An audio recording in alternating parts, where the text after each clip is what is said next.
Praise the lord. ఈ రోజు దేవుని వాక్యము, దేవుని చిత్తానికి విధేయత. ఈ కార్యము నా వలన జరుగుచున్నదని యెహోవా సెలవిచ్చుచున్నాడు గనుక బయలుదేరకుండాను మీ సహోదరులతో యుద్ధము చేయకుండాను మీరందరూ మీ ఇండ్లకు తిరిగిపోవుడి. 2వ దినవృత్తాంతములు 11వ అధ్యాయము 4వ వచనం. ఈ వాక్యంలో దేవుడు తన ప్రజలకు ఒక ముఖ్యమైన ఆజ్ఞను ఇచ్చాడు. రాజ్యం వీడిపోయిన తరువాత యుద్ధం చేయడానికి సిద్ధపడిన ప్రజలను దేవుడు ఆపి, ఈ కార్యము నా వలన జరుగుచున్నది అని చెప్పాడు.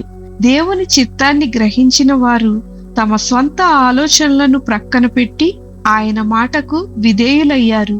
మన జీవితంలో కూడా కొన్నిసార్లు జరిగే విషయాలు మనకు అర్థం కావు.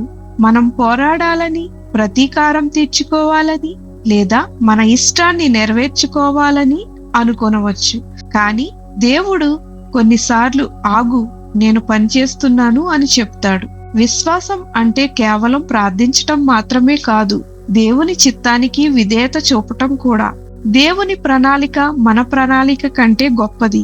ఆయన చిత్తానికి లోబడినప్పుడు మనకు సమాధానం, శాంతి మరియు ఆశీర్వాదం లభిస్తాయి.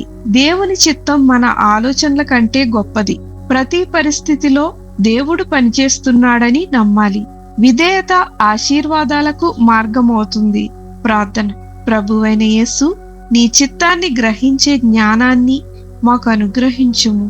మా సొంత ఇష్టాలను కాకుండా నీ చిత్తానికి లోబడే హృదయాన్ని మాకు దయచేయమని యేసు నామంలో ప్రార్థించుచున్నాము తండ్రి. ఆమేన్.